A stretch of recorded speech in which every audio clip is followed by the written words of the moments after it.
saudações, eu sou a professora Fernanda Tartucci, estou aqui nos estúdios da ESA, da Escola Superior de Advocacia da OAB de São Paulo, para trabalhar com vocês temas muito importantes como mediação e conciliação no novo Código de Processo Civil.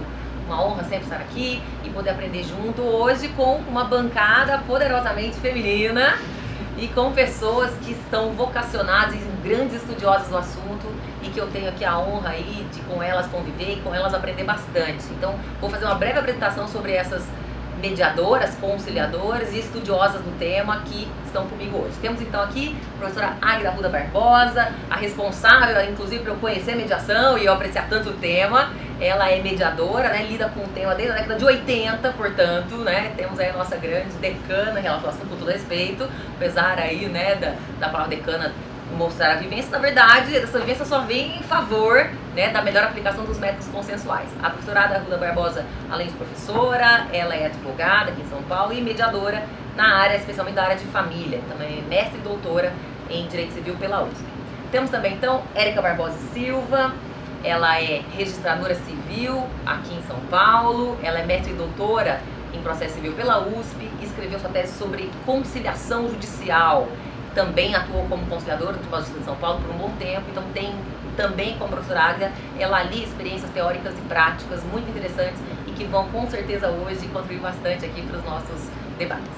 Temos também então aqui à minha esquerda a professora Ana Marcato. A professora Ana Marcato vem aqui representar a advocacia aberta aos novos mecanismos. A Ana Marcato ela é mestre em processo civil pela USP e ela esteve em Harvard estudando mediação, vejam que elegância, e inclusive tem estudado, escrito bastante sobre o assunto, também uma estudiosa e que também mostra aí essa preocupação, né, e esse foco aberto que a advocacia precisa ter em relação aqui aos mecanismos consensuais. E finalmente temos também Maria Cecília Araújo Asperti, ela é mestre em processo civil pela USP e também doutoranda, esteve em Yale, aqui ao lado gringo da história, né? Internacional. É, International, Globo News International, se fosse com esse mecanismo. Ela esteve em Yale estudando também, estudou bastante também a questão dos conflitos de massa e como é que a conciliação e mediação podem aportar aí em relação a isso. O que costuma ser muito interessante, né, quando se pensa em mediação e conciliação, o Poder Judiciário tem uma pauta muito focada, né, em alívio de um acervo de causas e, portanto, sua contribuição, tenho certeza, também será muito boa e importante. Ela também é advogada orientadora aqui do Departamento de 11 de agosto, então também lida com assistência judiciária, né, como eu, aí estamos aí na linha de frente também, aí em situações bastante interessantes, em que a mediação e a conciliação também aparecem de forma realmente bastante rica.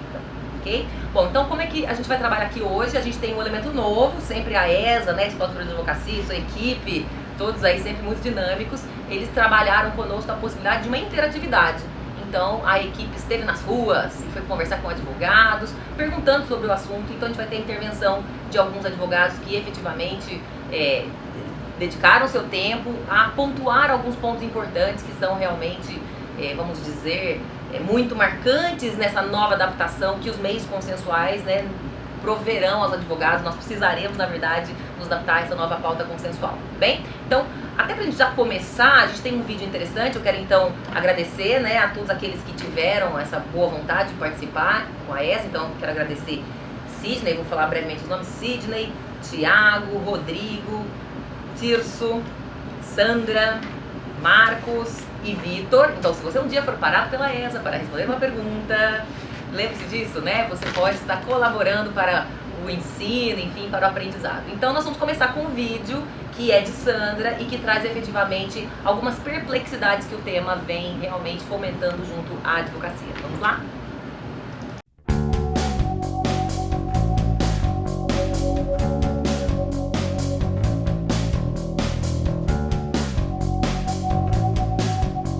As pessoas precisam aprender a buscar a resolução dos seus próprios conflitos sem buscar a ajuda do judiciário. 30% a 40% dos conflitos dá para a gente fazer essa conciliação. A minha dúvida principal é a função do advogado mediador.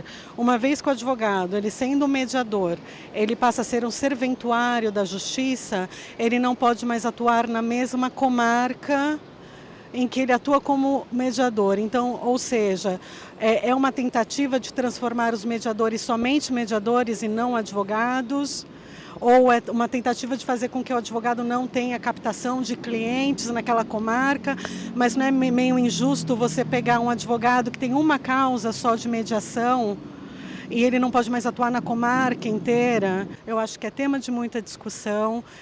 Eu comecei a estudar isso há pouco tempo e eu acho que essa é uma dúvida minha. A gente precisa discutir isso, porque senão você vai acabar tirando os mediadores, advogados, e ninguém mais vai ter interesse, ou então eles vão virar só mediadores, aí vai virar uma profissão.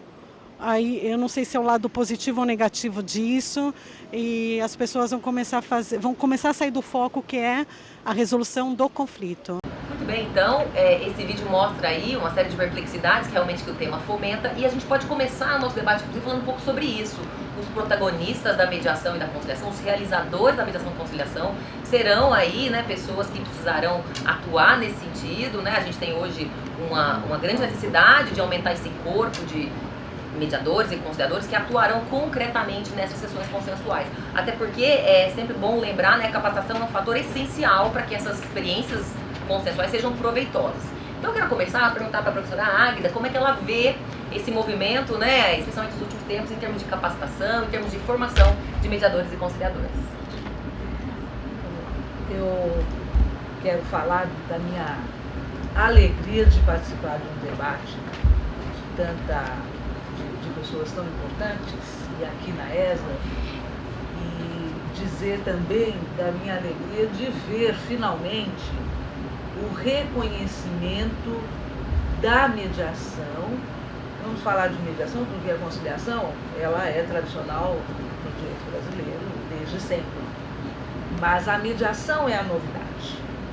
E isso, o fato de estar agora regulada no Código de Processo Civil, representa que todos que não davam importância para a mediação antes, agora vão ser obrigados a dar, porque tem que ter uma fundamentação teórica, porque é o próprio direito.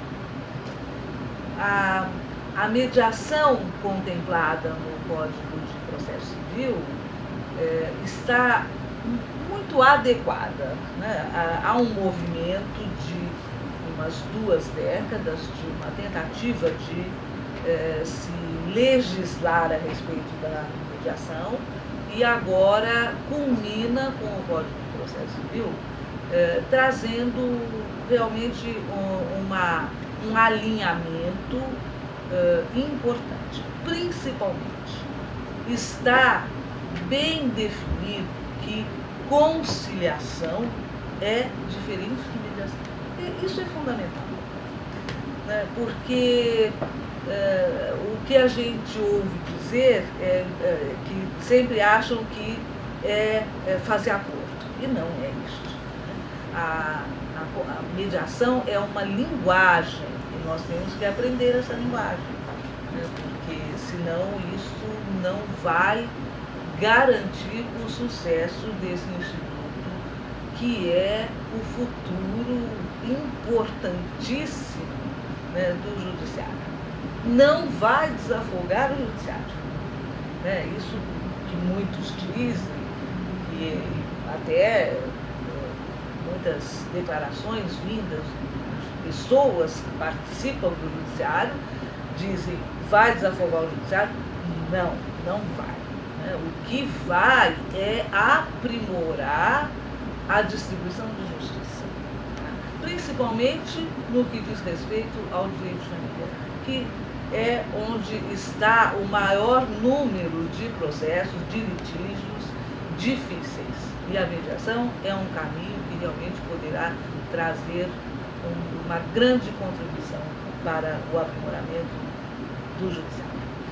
Eu acredito que essa formação, o novo Código de Processo Civil traz a importância da capacitação, e essa distinção entre conciliação e mediação também vai ser muito benéfica, porque eu acredito que o meio consensual ele só vai trazer um resultado, complementando o que a professora Águida fala, ele só vai trazer um resultado se ele passar por uma vertente qualitativa. E essa qualidade só vamos tê-la caso exista uma formação. Se esses profissionais não estiverem preocupados com a técnica aplicada, nós não vamos conseguir desenvolver bem. E é o que a gente viu até aqui com a conciliação. muitas vezes, muitas sessões que a gente tinha conhecimento eram pseudo-conciliações. O advogado não queria, foi compelido, uma causa que já não tinha justificativa para ser endereçada, era erroneamente encaminhada ao setor de conciliação. Ora, o que esse profissional pode fazer? Nada, né? Então, muitas vezes a gente via casos em que não se aplicava ou o profissional não adotando a técnica adequada, ficar de mãos atadas muitas vezes. Então, eu acredito que o código caminhou bem nesse sentido, falando que a capacitação é importante e trazendo a necessidade, né, jogando luzes nessa questão da diferença entre conciliação e mediação, mas que ambos sejam adotados de forma qualitativa. Eu acho que esse é o principal. Não a conciliação, aquela pseudo-conciliação, mas uma conciliação de verdade, com técnica, não aquele informalismo que a gente via outrora, mas a confidencialidade do método, que as pessoas possam realmente se abrir naquela sessão sem ficar preocupadas no momento posterior de ter algum fato que num momento em que estava se abrindo disse e depois aquilo se voltou contra. Então eu acho que toda essa técnica, esse arcabouço, né, que o novo código trouxe, pegando muita coisa que já tinha, né, da resolução 125, mas agora colocando de uma maneira mais estruturada, de uma maneira mais organizada, eu acredito que vai sim trazer bons frutos para um novo sistema de justiça. Muito obrigada. Realmente, quando a gente pensa em capacitação, a gente está pensando em experiências consensuais proveitosas, né? Por isso, a gente, como advogado, tem que se desconectar um pouquinho das experiências antigas, né? Em que a gente chegava na sessão, tem acordo. Eu sempre me lembro, né? Uma das primeiras sessões que eu fiz como advogada, eu me desloquei até o fórum, era longínquo e não tinha, obviamente, nenhum acordo. E o consultador perguntou, tem acordo? E eu pensei, mas é bem óbvia a resposta. Se eu estou aqui, é porque não tem acordo. Se tivesse acordo, estaria a petição nos autos com o acordo, né? E aí eu disse não, outra parte não, e ele disse passar bem.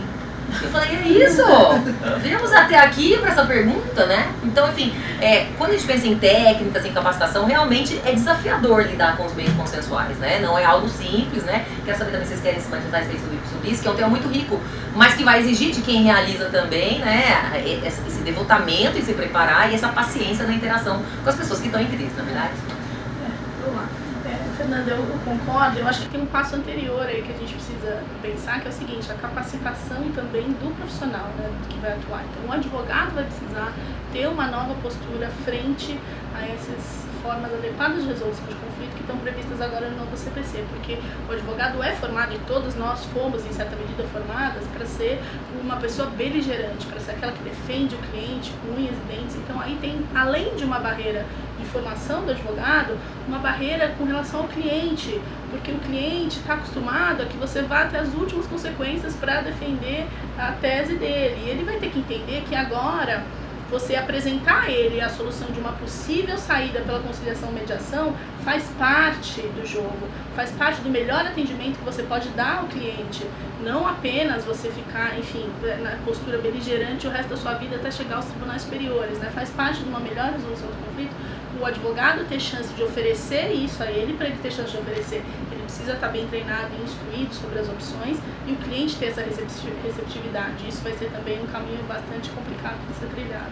Verdade, mas um desafio, né, que também é o advogado explicar para o cliente, né? Muitas vezes os meios consensuais passam por essa persuasão junto ao cliente, olha aqui, estrategicamente, né? Eu acho que tanto a capacitação do mediador e do conciliador, quanto a formação do advogado, a gente vai ter que dar muitos passos além. Eu acho que o novo código, concordo com vocês, ele colocou as bases, tornou tudo muito mais visível, muito mais conhecido. Mas há uma percepção equivocada de que a capacitação é algo muito curto, muito fácil, você faz uma imersão, se capacita e está pronto para mediar. A mediação é um estudo constante, um estudo prático, uma vivência prática, mas também é um estudo teórico, né? É um método complexo, é um método que se fala de muitos lugares, que não é desprovido de valores, então dependendo da vertente que você adota, você está realizando uma escolha de objetivos, uma escolha de horizontes. Então uma mediação que busca mais, a mediação nunca busca o acordo, mas ela busca mais satisfação de interesses, ela busca transformar relações. Tudo isso são escolhas que o mediador ele faz após muito estudo. A capacitação é o primeiro passo, mas eu até usaria a palavra formação. O mediador tem que se formar constantemente, trocar experiências constantemente, fazer supervisão. Esse é o passo que acho que a gente precisa dar em termos do mediador e do conciliador, que o novo código coloca uma base, mas enfim, é um passo além. E em termos do advogado, é realmente uma mudança estrutural no ensino jurídico. De inserir disciplinas que falem sobre isso, de inserir um olhar para o conflito e não só para o litígio. Então o advogado tem que aprender a atuar mais preventivamente, não só numa perspectiva contenciosa, e aí se inserir a negociação, a mediação e a conciliação. A gente brinca lá no 11 de agosto com os alunos, a gente sempre fala, muitos conflitos de família, que a gente estava comentando. Mas você tentou uma mediação? Eles não se falam. Eles não se falam, a gente imagina, afinal não estariam nessa situação. Então, como você trabalha essa adesão, como você compreende o método, compreende o conflito, para explicar isso para o cliente, para que ele tenha essa compreensão e essa adesão bastante genuína à proposta, né? E a gente sabe que o papel do advogado, a forma como o advogado lida com essa questão e conversa com o cliente, é de suma importância para que a conciliação, para que a mediação vá para frente. Se o advogado não comprar essa ideia, naufraga, porque o cliente ele já chega com o advogado na frente. Então, se o advogado não tem esse traquejo, essa paixão pela conciliação, mas eu acredito que agora vai mudar todo o sistema de justiça, porque o próprio código coloca a conciliação e a mediação na frente, né? Inclusive falando da obrigatoriedade. Eu nem sei se isso é bom, tenho dúvidas. Esse é um tema super polêmico, né, na verdade. Alguém mais está sobre esse assunto? Eu gostaria até de aproveitar O gancho, né? a sua ideia, né, e dizer o seguinte, que nós estamos num momento de evolução, principalmente do Instituto da Mediação, que não é mais apenas uma formação curta, como está sendo feita aí, que precisa ser repensada, né, mas também já está entrando como disciplina obrigatória nos cursos de direito, isso é fundamental. Né? Temos muitas teses, dissertações, né, sobre o tema, isso é fantástico, é uma produção da maior importância que vai dar sustentação para que a gente possa realmente passar à prática. Né? Mas, principalmente, né, há uma juíza francesa, Danielle Gananciat, que eu conheci já há décadas, né, e ela é juíza e mediadora, né, porque lá na França é assim, né, ela fez 240 horas de formação, né, e ela diz o seguinte, que para ela foi fundamental saber a teoria da mediação para poder entender e colher dos jurisdicionados, né, a vontade de realmente ir para a mediação. Então, esse papel do juiz será fundamental. Logicamente, do advogado é a primeira porta que se bate. Né? Nós precisamos transformar o tecido social de modo que qualquer pessoa em conflito pense primeiro em buscar um centro de mediação, depois do judiciário. E aí sim não afoga mais o judiciário. É a única forma que tem e é o que aconteceu na França. Vamos observar, porque se lá deu certo, aqui também vai dar. Isso é verdade. E eu acho interessante, né, quando a gente pensa nas novas gerações, a gente pensa, puxa, mas isso parece tão surreal, né? Eu estava pensando justamente na nossa experiência, né? Como eu, a Ana e a Cecília, né, somos advogadas lá, a gente lida com o pessoal do centro acadêmico que tem, né, o núcleo da assistência judiciária, e teve um projeto nesse sentido, olha, chegou assistido, ele precisa de uma... Primeira coisa é encaminhar para as negociações, para as mediações, né? Invertendo um pouco essa ordem. Então, isso que a professora Águida fala, puxa, será que é possível? É possível, eu acho que as novas gerações vão ter um papel muito determinante, porque valorizam muito a autonomia, a liberdade, a celeridade. Não faz muito sentido para essas pessoas mais jovens nessa, vamos dizer, né, nessa tecnologia de ponta, né? Tão acostumadas a estar lidando com estruturas, né, paquidérmicas, lentas, burocratizadas, formalistas. Então acho que a gente tem aí realmente um novo cenário se descortinando, né? Para quem tiver olhos para ver, tiver pique, vamos dizer, para seguir adiante, né? Eu acho que tem uma mudança que eles talvez sejam capazes de implementar, é que a gente foi treinado, enquanto advogados, enquanto estudantes de direito, a ouvir um problema e pensar na saída jurídica. Esse é o treino básico, até quando você é bem treinado, né? Às vezes nem esse passo é dado. Mas você pensa lá, então eu vou entrar com uma ação de despejo e tal. O que a gente tenta treinar os alunos é ouvir, escuta ativa, desde o primeiro atendimento, para realmente ouvir aquele conflito, sair do litígio realmente, porque o treino deles, toda a faculdade é pensar na saída jurídica. Calma, realmente é necessária uma saída jurídica? Vamos compreender esse conflito, porque o papel que você faz enquanto advogada, especialmente no nosso contexto de assistência jurídica, é muito mais social, muito mais amplo do que só dar uma saída jurídica. Então, eu acho que essa mudança de mentalidade, talvez os alunos esperançosamente consigam fazer. E é uma mudança no ensino em geral, tem a inserção da disciplina, a forma de você pensar o processo, para você pensar o ensino jurídico mesmo, do aluno ouvir conflitos e lidar com conflitos de uma perspectiva muito mais construtiva, né, do que destrutiva, que a gente fala bastante, em todas as disciplinas. Acho que isso perpassa uma mudança de mentalidade bem ampla. Esse é um passo, e o passo relacionado ao outro lado é o passo das empresas, né? É o passo de quem, na verdade, vai receber o aconselhamento jurídico, pensando, na verdade, em pessoas jurídicas em sua atuação. E a verdade é que, com a formação, você também vai ter daqui a uns anos, lembrando que, gente, enfim, essa é a minha impressão, eu acho que é de vocês também. Esse é um código e esse é um sistema para daqui a alguns anos, né? A gente vai colher os frutos disso daqui a alguns anos, quando a prática nos mostrar, até estatisticamente, como é que, enfim, vai se comportar o cenário jurídico depois dessa alteração. E me parece que isso que a Cissa falou também reflete nos profissionais que vão ocupar os cargos nas grandes empresas no futuro, para que eles também tenham essa percepção. Por que eu estou colocando isso? Outro dia eu fui numa reunião no cliente e fiz a proposta, olha, vamos parar, vamos sentar, tentar uma mediação. A diretora jurídica olhou para mim como se eu estivesse traindo a causa. Eu achei que eu ia ser demitida, sair dali demitida. Então tem que ter não só uma postura de quem oferece o novo meio e de que tem o advogado bem formado para ter condições de oferecer, mas para quem recebe também, né? Porque eu falei, nossa, eu perdi o cliente, eu acho que agora vai ser demitida por e-mail amanhã. Então, eu acho que essa nova formação toda é muito importante. Daqui a alguns anos a gente vai começar a colher o fruto dessas modificações do novo código. O advogado tem que sustentar também a oferta, né? Dizendo, olha, eu sou uma advogada que está olhando estrategicamente, é melhor evitar uma derrota pública em juízo, ou aqui você vai ter um custo, ou seja, mas a gente tem que explicar para o cliente por que a gente está saindo daquela saída jurídica tão básica, né, que qualquer escritório, qualquer pessoa oferece, entra com uma ação, assim, ação, assado, e na verdade a gente precisa sustentar um pouco isso, né. Isso também é interessante, quando as pessoas não têm muita experiência, elas ficam um pouco mais inseguras, puxa, eu vou defender isso com residente, eu não tive uma experiência boa na pseudo-conciliação de que eu participei, né, isso infelizmente também atrapalha um pouco essa vivência, não é verdade? Muito bem, gente, também quero dar um alô aqui ao pessoal que está nos assistindo ao vivo, muito bem, fiquem firmes aí. E quero lembrar que vocês podem encaminhar também perguntas aqui pelo chat, para que a gente possa ter as perguntas respondidas ao vivo. Então, realmente, a ESA aí focada, caprichando nessa interatividade, bem? Pois bem, então a gente começou a falar então um pouco sobre quem vai realizar a mediação e conciliação, que vão ser esses conciliadores formados, pessoas então que vão precisar fazer cursos, né? A gente falou de formatos de 40 horas, né? Isso inclusive é um tema importante que está sendo sempre repensado também.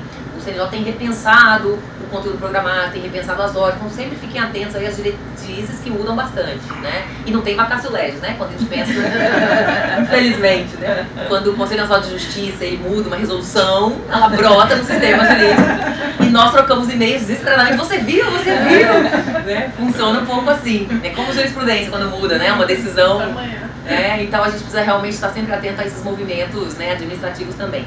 E um tema muito importante é o da remuneração também, né? E eu quero ouvir um pouco vocês sobre isso, porque por muito tempo houve uma tentativa de utilizar um voluntariado, um trabalho gratuito, ainda é uma realidade em muitos estados, em muitas localidades, e veja, não se exigia tanto do conciliador, né? Ele não tinha essa necessidade de treinamento, ele não tinha toda essa pauta de preparação, então era uma coisa um pouco mais intuitiva, vamos dizer. Talvez até por isso algumas experiências duvidosas, né? Porque não tinha técnica, como a Érica comentou. Então, esse é um ponto que também pode dar uma certa polêmica, que é como a gente vai remunerar, né? Como é que vai ser o reconhecimento econômico também das pessoas que fazem mediação, como é que isso pode impactar nos processos? Bom, eu acho que a resolução 125 já tinha mudado um pouco essa cara, dando uma profissionalização a essas pessoas e reconhecendo que de alguma forma elas precisariam ser remuneradas. Mas mencionou ajuda de custo e isso acaba sempre sendo temerário. Na verdade, o CNJ não quis se comprometer e acabou jogando para os estados. Por quê? Claro que o judiciário, precisando de conciliadores e mediadores, não queria arcar com esse custo, e às vezes nem poderia mesmo, porque hoje a gente sabe que 17 mil, a gente vai precisar de muito conciliador e mediador para bancar esse sistema de justiça que está sendo proposto. Então a resolução 125 mencionou, o Código de Processo Civil agora também fala da possibilidade de continuidade nesse voluntariado, mas abre uma grande porta ao mencionar que os tribunais de justiça podem sim fazer concurso e ter quadro próprio, mas deixou para os estados. Então é claro que eu acredito que em âmbito nacional alguma regulamentação seria necessária, no sentido de sinalizar, não, nós vamos ter que ter quadro próprio ou não. Então eu acredito que isso ainda faltou um pouquinho. E aí menciona que o conciliador mediador judicial, ele vai ser remunerado de acordo com a tabela a ser fixada pelo Tribunal de Justiça, considerando parâmetros dados pelo CNJ, mas que a gente ainda não viu também. Então, mais uma vez, ele permite, mas deixa em aberto e... Então, ele sinalizou várias possibilidades, tanto de continuidade do voluntariado, concurso ou pago pela parte, e aí o Tribunal de Justiça de cada estado vai escolher que caminho trilhar. Ora, eu acho que é uma questão muito importante para a gente deixar tão aberta assim. Aqui em São Paulo teve até uma lei, gente, recente, foi comemorada pelo governador, teve até festa para assinatura da lei, eu fiquei toda feliz, empolgada, falei, nossa, agora finalmente a gente vai ter. E aí eu fiquei sabendo que, na verdade, ok, tem a lei, ok, vai ser remunerado, mas não tem orçamento para pagar, porque o executivo diz que tem que ir para o orçamento do judiciário, o judiciário diz, não é aqui, é o orçamento do executivo. Então, temos uma lei, temos critérios para remuneração, mas não temos efetivamente dinheiro para pagar os mediadores e os conciliadores. Então, acho que você tem o problema de orçamento dos tribunais e aí a grande dificuldade do sistema político unificado, até porque o CNJ, enfim, tem essa enorme ingerência nos orçamentos dos tribunais. E de outro lado, se for a remuneração pela parte, eu sempre fiz essa provocação. E a parte beneficiária da justiça gratuita. Porque a gente sabe, litigando nessa chave, que muitas vezes não tem como remunerar perito em uso capião, sabe? Então, eu acho que a decisão sobre a remuneração influi muito no desenho do centro, totalmente. Se você tem conciliadores, mediadores voluntários, pagos pela parte, ou servidores, isso tem uma série de impactos, isso tem que ser muito bem pensado. E tem uma questão orçamentária que acho que principalmente ano que vem vai ser sensível. Então, eu esperaria aí um tempo ainda dessa questão se maturar. Então, mas o novo código, ele também menciona a possibilidade de uma permuta entre a entidade que se credenciou. Então, em troca, a entidade que se credenciou tem que prestar de alguma forma... Horas, horas para atender esses beneficiários da assistência judiciária. Então, mas será que vai dar conta, né? Então, a Erika está mencionando uma coisa interessante, que você diz, que, por exemplo, uma Câmara de Mediação e Conciliação se cadastra, se credencia para atuar. E aí, o CPC diz que, em contrapartida desse credenciamento, ela vai ter que suportar um certo percentual de sessões consensuais gratuitas, Então, até é algo que as entidades estão pensando também. Quer dizer, ela vai entrar, se credencia, provavelmente vai vir primeiro a gratuidade, e essa já vai estar prontinha, E ela deve mostrar algum resultado a partir daí, É verdade. Eu acho que nós poderíamos pensar no modelo canadense, que deu muito certo, é um dos melhores na prática. Na teoria, eu acho que na França, mas em questão prática é o canadense. Então, lá é assim, mediador é privado, não há como fazer mediação dentro do judiciário, até por questões de linguagem. São conhecimentos tão diferentes, então o ideal seria ser fora. Agora, o controle e ficar a cargo, por exemplo, do Tribunal de Justiça, que poderia credenciar, então no Canadá, estou falando do Canadá, Quebec, francês, porque o outro já é mais influência norte-americana, é outra coisa. E então, quando alguém vai distribuir uma ação, principalmente de família, é obrigatório juntar um comprovante de que participou de ao menos uma sessão de mediação. E essa sessão ele pode escolher se vai ser uma palestra, né, uma sensibilização, uma atividade, uma dinâmica coletiva, né, ou se vai ser individual. Né? Aí, diante desta inserção nessa outra vertente de lidar com o conflito, então é que ele chega no judiciário. Todos os mediadores no Canadá são privados, atendem nos seus consultórios e escritórios. E são pagos, remunerados, um X lá de horas, etc. Né? Então, aí vem a assistência judiciária, que poderia, então, cobrir isto, como se faz com um advogado privado. Né? E porque se fizer concurso, carreira, sabe, ainda não temos um perfil exato do que é que vamos precisar, porque nós precisamos pôr na prática. Né? Agora, o que a gente percebe, por exemplo, eu tenho um aluno de graduação que é guarda municipal, né? E ele veio me contar, todo feliz, ele diz assim, estou fazendo o curso de mediação do CNJ, né? E eu vou ser mediador, sabe? Eu olhei e falei, meu Deus, sabe? Não posso desanimá-lo, mas também animá-lo não dá, né? Tem que ser real, né? Ou então, né, um dia desse eu fui ao Tribunal de Justiça, numa sessão, ainda bem que agora eles falam sessão conciliatória, não se fala mais mediação, né? Já melhorou muito nesse ponto. E aí eu fui com a cliente e falei, olha, eu não posso dizer o que você vai encontrar, porque eu também não sei. Aí fomos atendidos por um desembargador aposentado. Né? E ele, muito imbuído de uma missão social, né? Ele está lá porque quer, né, participar de alguma forma, né? Mesmo estando afastado já da profissão.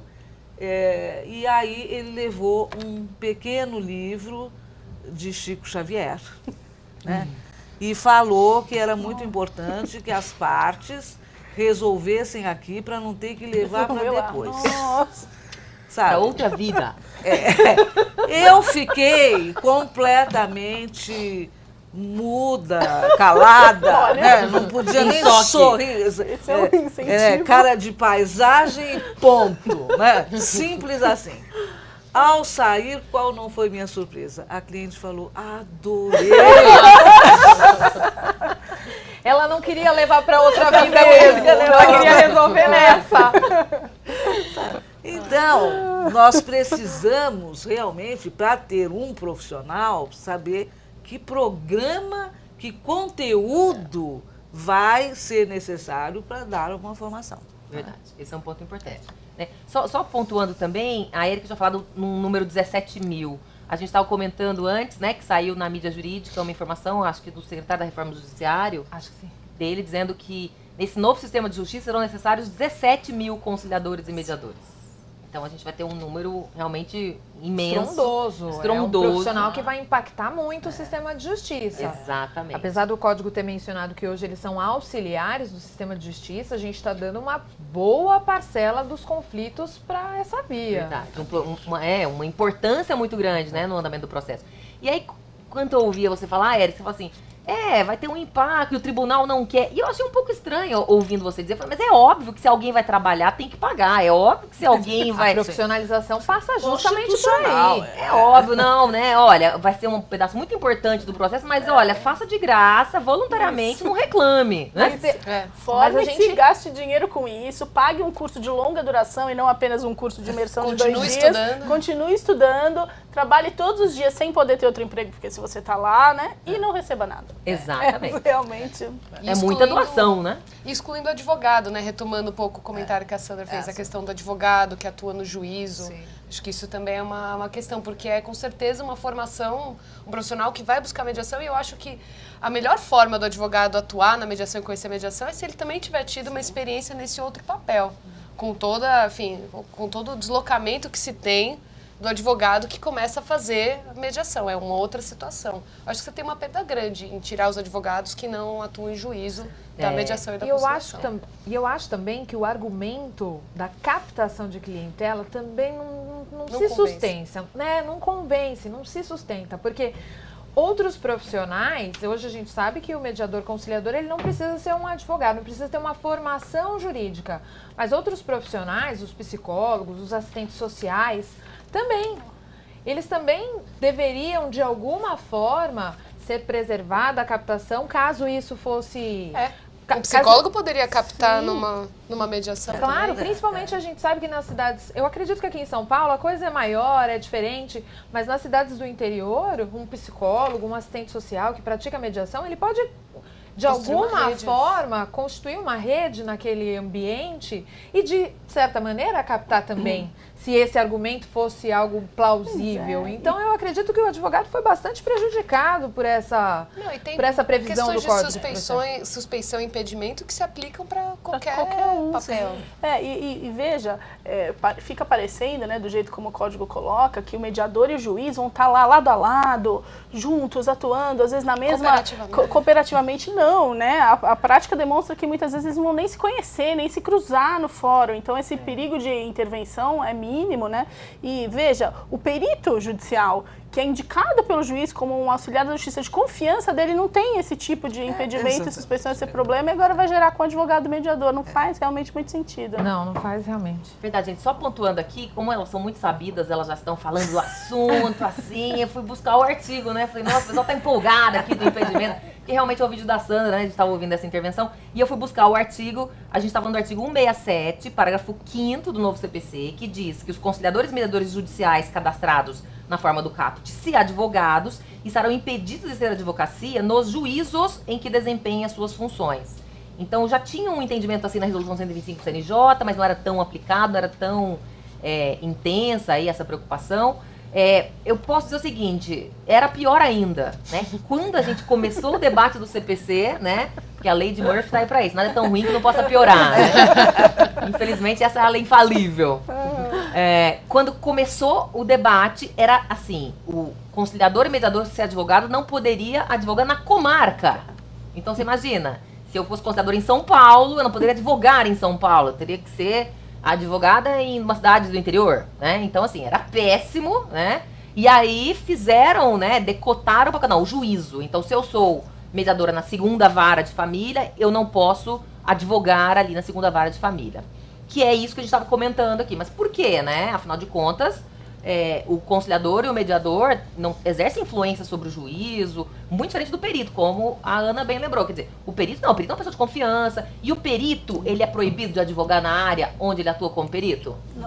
Não, porque se confia na ilibada atuação do magistrado e das partes. Agora, o conciliador, justo esse, que ganha um dinheirão, aliás, né?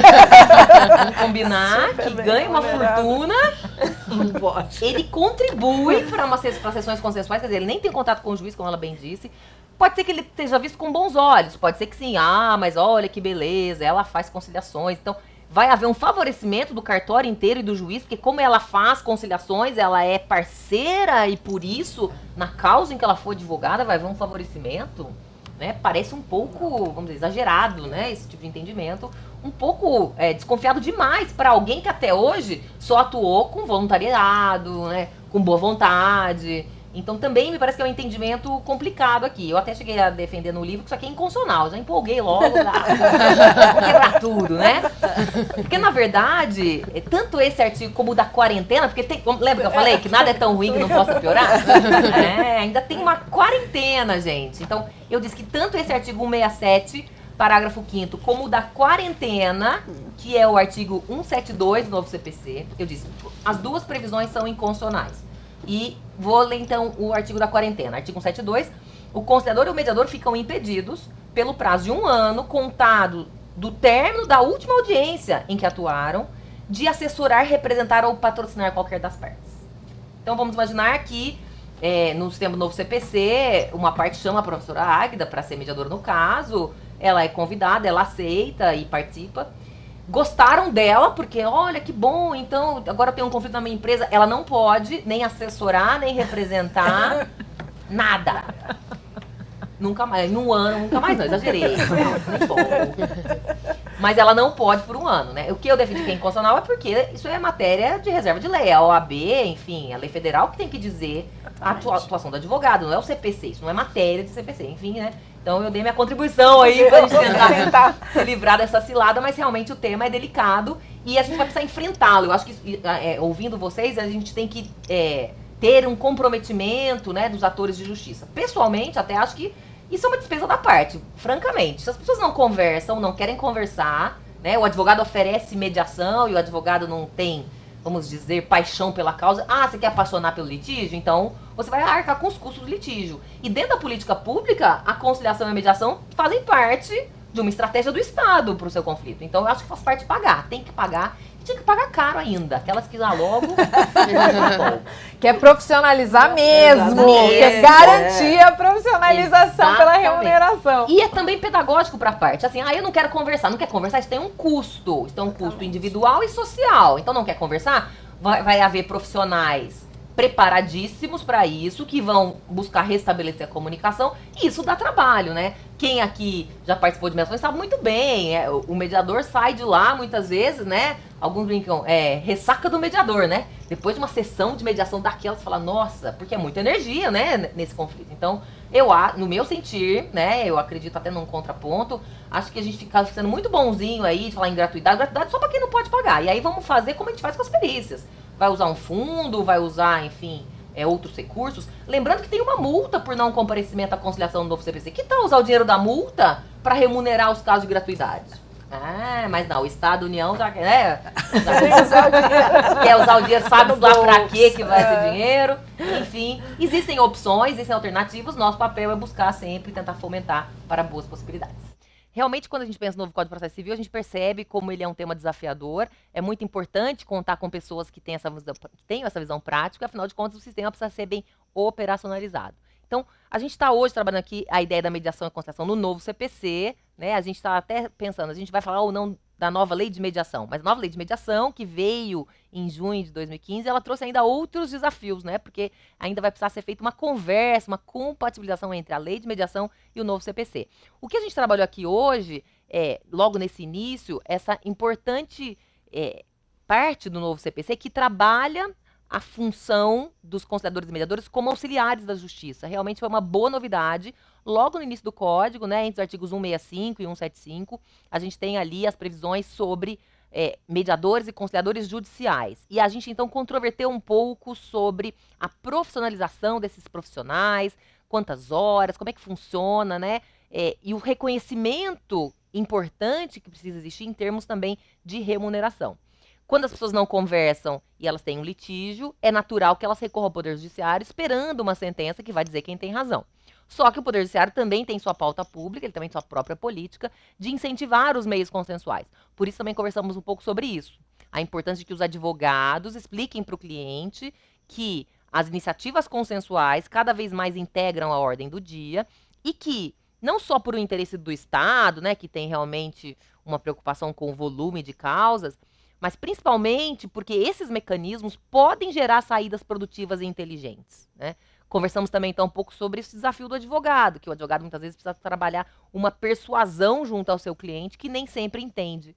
Acho que aqui também temos que pensar um pouco em termos de expectativas, né? Quando alguém procura um advogado, algumas vezes aí municiado de raiva, de uma certa aflição por conta aí, né, do litígio, do desgaste que ele vem enfrentando, ele tem uma expectativa de enfrentamento. Então, nós, como advogados, que precisamos ter essa escuta caprichada, precisamos ter sensibilidade em relação a esse momento. Né? Falamos aqui também, né, a Cecília falou sobre escutativa, quer dizer, ao escutar o cliente, a gente ter essa clareza em relação ao que ele está expondo em termos de posição, aquilo que ele diz, né, querer, aquilo que ele expressa como sua intenção, e, na verdade, também está focado no interesse que ele tem por trás disso. Quais são os desejos, quais são as preocupações subjacentes a toda essa crise. Então, nós, como operadores do direito, temos uma série de desafios. A gente que já aprendeu a lidar com a estratégia contenciosa, a lidar com demandas, né, com essa atuação em juízo focada numa prova sobre o passado, a gente também é chamado, a gente também é convidado a experimentar uma nova dinâmica de interação. Então, nos mecanismos consensuais, a gente está falando em negociação, em conversas, para tentar gerar resultados proveitosos, né, produtivos, numa outra vertente. Então, se é que serve de consolo, isso não acontece só no Brasil, no mundo inteiro a mediação tem sido uma realidade, né, os sistemas de justiça descobriram e redescobriram os meios consensuais, então todos os advogados do mundo estão passando por isso. Alguns há mais tempo, afinal de contas, né, nos Estados Unidos já se estuda a mediação desde a década de 60, né, no Brasil a gente teve um início mais tardio em relação a esses estudos, mas essa dinâmica tem sido verificada em todos os países do mundo, né, e a gente precisa então construir o nosso sistema de justiça com as nossas peculiaridades, respeitando esse mecanismo. Conversamos também um pouco aqui como no passado a falta de capacitação e formação acabou gerando pseudo-autocomposições, né? Então havia pseudo-conciliações, essa foi a expressão que a Érica utilizou. Porque na verdade elas se chamavam de conciliação, essas sessões tinham esse rótulo, mas no conteúdo não era isso que acontecia, né? Muitas vezes eram apenas sessões com perguntas sem qualquer profundidade, ou sem nenhum encaminhamento produtivo em termos de perguntas e possibilidades. Então, isso tem mudado, né? O reconhecimento dos princípios e das técnicas dos meios consensuais, esse reconhecimento contribui para isso, e a tendência é que a gente tenha experiências cada vez melhores nos meios consensuais, tanto na seara extrajudicial como na seara judicial. A gente sempre menciona mais a mediação e a conciliação judiciais, porque é lá que a maior parte dos conflitos se localiza e é lá que a gente tem mais chance de ter vivências consensuais. A mediação privada, a mediação extrajudicial, ainda é algo que os advogados estão experimentando, em alguns casos não tem sido ainda uma pauta de escolha inicial, embora isso esteja mudando, né? Cada vez mais tem havido essa busca, essa procura. Então, falamos também sobre a remuneração, que é um ponto importante. Existem vários dilemas a respeito disso, né? Como lidar com a gratuidade, que me parece que é um ponto à parte. Como trabalhar essa possibilidade de que esse mediador seja valorizado para que ele se anime efetivamente a trabalhar essa capacitação. Então, uma coisa depende da outra, né?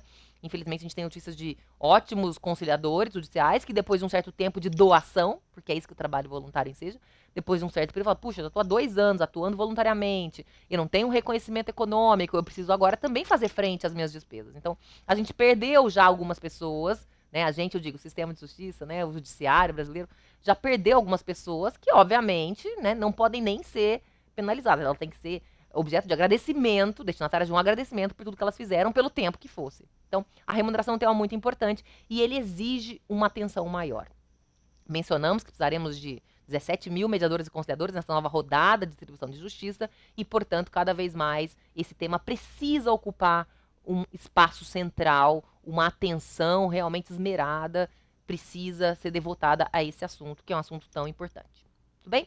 Bom, então foi sobre isso que a gente conversou até agora. A gente vai voltar daqui a pouco com outros pontos e trabalhar também a questão da obrigatoriedade de comparecimento nas sessões consensuais. Como é que isso pode ser encaminhado, como é que a gente vai poder lidar aí com algumas pressões nesse sentido que o novo sistema nos proporcionará. Então, até já.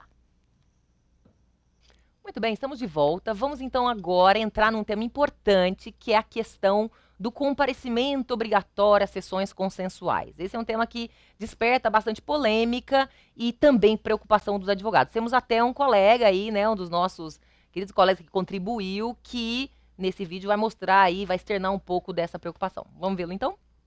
Às vezes o questionamento do pessoal é quanto à obrigatoriedade da conciliação, inclusive questionam o que o TJ fez de às vezes marcar as audiências, mas eu sou a favor, uma das partes que constam no polo vem sem intenção de acordo e muitas vezes acaba chegando em um consenso e resolvendo a questão aqui.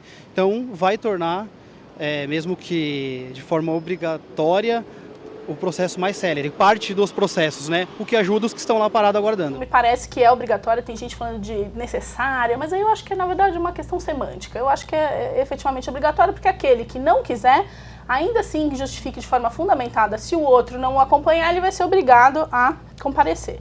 Nesse sentido, eu não consigo fugir da impressão de que fere sim o princípio da voluntariedade que está previsto tanto na lei da mediação quanto no novo CPC.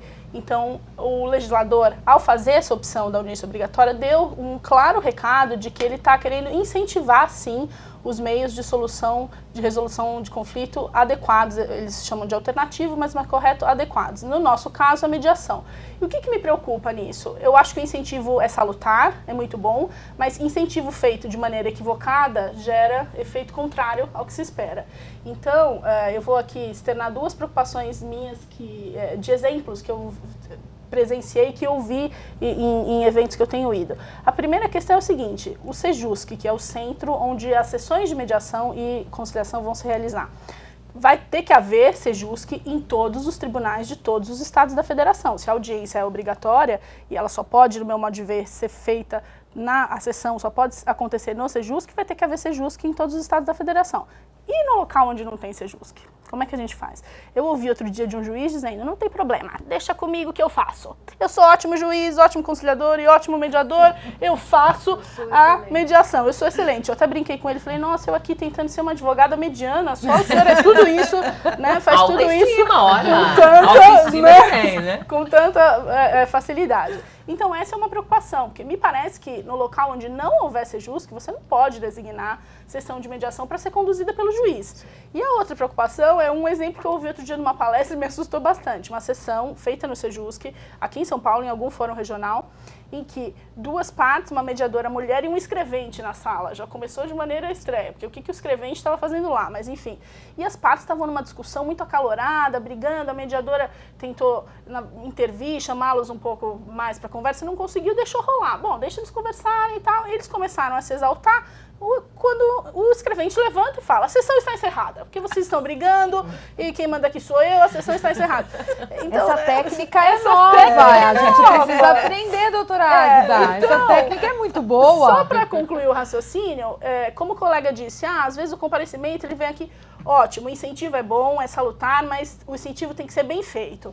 Então, ok, sim, vamos incentivar, mas vamos incentivar de forma adequada, sendo feita nos Sejuscs, por mediadores treinados, etc. Não para o juiz, não com o escrevente presente na sala e ele encerra a sessão quando ele achar que é de bom tom. Então, a gente tem que tomar cuidado para que o incentivo não seja um tiro pela culatra aí, né? Essa é a minha preocupação, na verdade. E de novo, a obrigatoriedade, mesmo na fala do colega, já muito relacionada com celeridade. Isso. Então, você fala, qual o incentivo?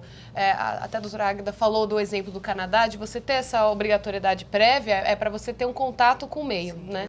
Me parece que a forma como está sendo colocada é para você realmente promover celeridade e limpar acervo, enfim, é um incentivo muito mais de produtividade. E aí a obrigatoriedade acho que assume um viés ainda mais perverso, né?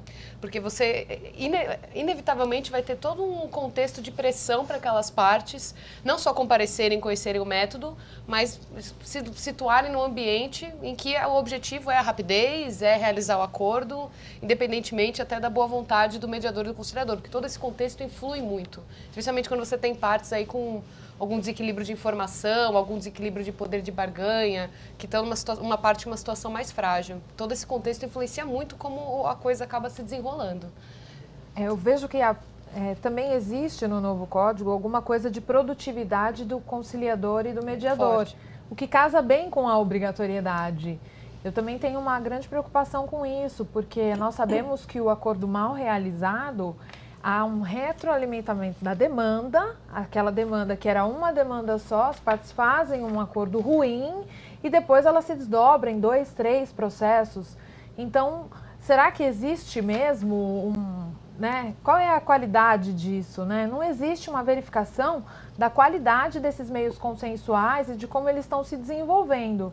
Então, a gente passa pelo acordo, claro que sempre a estatística fala do número, mas a gente não tem uma minúcia para saber o que foi realmente feito, o que foi cumprido, o que satisfez aquelas partes, o que voltou para o judiciário. Então, eu acho que a gente ainda está muito engatinhando. E aí a gente vem nessa levada do CNJ de produtividade, que os juízes hoje estão sofrendo com isso e os advogados correndo atrás do prejuízo. Então eu não sei, eu tenho muita dúvida se isso é bom, se verificar a produtividade do conciliador Porque o acordo, ele não está exatamente relacionado à produtividade. Ele pode ter sido muito produtivo de melhorar o relacionamento das partes, de melhorar de alguma forma aquela comunicação, mas naquele momento específico não teve acordo. Isso não significa que não foi benéfico para aquele conflito num segundo momento, num momento posterior ou até mesmo depois da sentença, aquelas partes podem voltar a conversar e de uma outra forma ter trazido algum resultado positivo. Eu acho muito complicado isso, a questão da produtividade, a análise da produtividade e a obrigatoriedade, que sempre tive muita dúvida. É a maneira, né? Porque qual o critério objetivo de você medir se houve produtividade em sessões de mediação, especialmente? Como é que você vai medir a produtividade? O que é sucesso na mediação? Né? Quer dizer, é impossível, porque teria que haver um acompanhamento de sessão por sessão para você ver se, ainda assim, se as partes saíram de lá engatilhadas numa conversa melhor ou não. É muito difícil, é impalpável, né? Muito complicado você fazer esse tipo de critério. Às vezes o não acordo é sucesso, a ruptura da relação é um sucesso, é necessária. E se vincular essa meta de produtividade, não tem como. A gente está mencionando então aqui, vejam, as especialistas são fogo, né? Elas estão falando aqui do artigo 167 do novo CPC, que no parágrafo 3º, no parágrafo 4º, essas duas previsões falam, né, sobre o credenciamento das câmaras, das pessoas, e dentre os dados relevantes para a atuação, devem se indicar, então, né, essas câmaras, enfim, os mediadores, tem que indicar o número de processos de que eles participaram, o sucesso ou insucesso da atividade. Né? Que é isso. Então, imagina, eu vou me credenciar e falo, eu sou um sucesso. Né? Vou pegar aquele juiz autoestima e falar, eu sou um sucesso. Eu participei em várias e foi tudo um sucesso, né? Todo mundo sorriu. Né? Todo mundo sorriu. No final, todo mundo gostou. E é interessante, assim, e a gente sabe que a mediação é sigilosa, então eu não posso dizer mais detalhes, eu não posso dizer quem participou, com quanto, o que aconteceu, concorda? Eu preciso preservar a intimidade dos medianos. Então, eu não vou poder contar nada, não, basicamente. Então, mas eu posso falar sucesso, né? E aí vem esse problema do acordo, né? Que é submeter muito o produto final da mediação a esse, vamos dizer, critério palpável que é um acordo, né? Que é o que a professora Águeda fala há muito tempo, né? Que essa associação de acordo, né, acaba tendo mais a ver com a lógica da conciliação. Sim, verdade? A conciliação visa ao acordo, né? Isso. A Érica fica brava. Eu entendo assim que é uma linguagem binária que há uma exclusão de direitos pretendidos para se chegar num ponto, né, de harmonização. Mas um denominador comum, né? Que concessões recíprocas também a gente já superou. Perde, não, né? Não digo isso, mas de sair de uma ilusão até, algo né, mais voltado de para uma que negociação. tem um direito muito maior. Então, há uma exclusão, assim como no julgamento pela jurisdição do Estado, né? Só se atribui um direito quando não se dá outro, né? Uhum. Tá? Então, nós estamos falando de linguagem binária, né?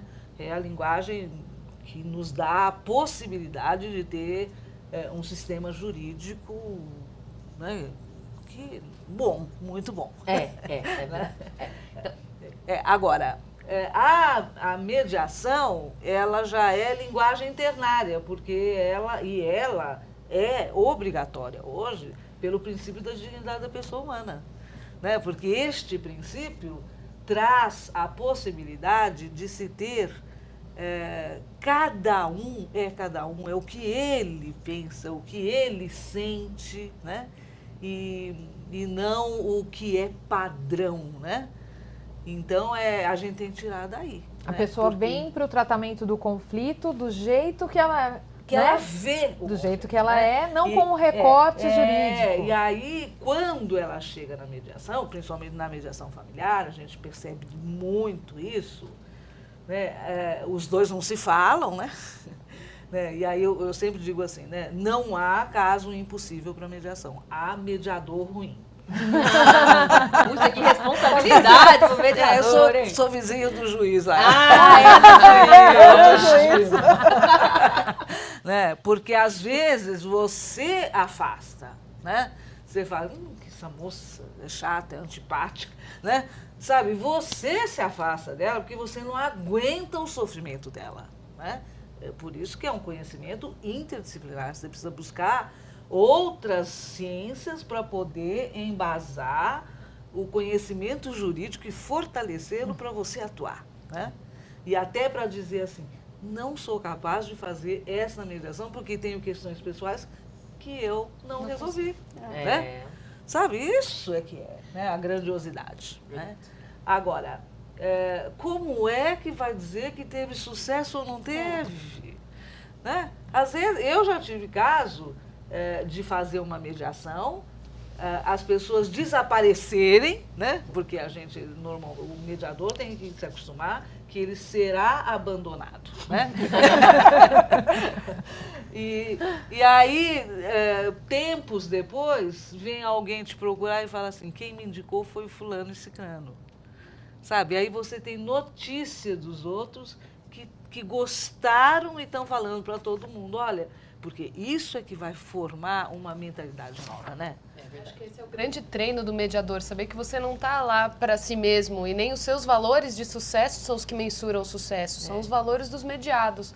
Então, a gente fala, o mediado abriu mão de alguma coisa, você é um agente de realidade, né, que confere, mas não é porque você não abriria a mão que o mediado não pode querer abrir mão se ele está agindo ali livremente, compreendendo a situação, enfim, está num ambiente de adesão. Daí a obrigatoriedade, e não só a obrigatoriedade, mas todos os incentivos que o judiciário muitas vezes cria por essas metas de produtividade, que podem impactar essa voluntariedade que é tão importante para que o mediado tenha a sua medida de sucesso verdadeira, que é dele próprio, dele ou dela.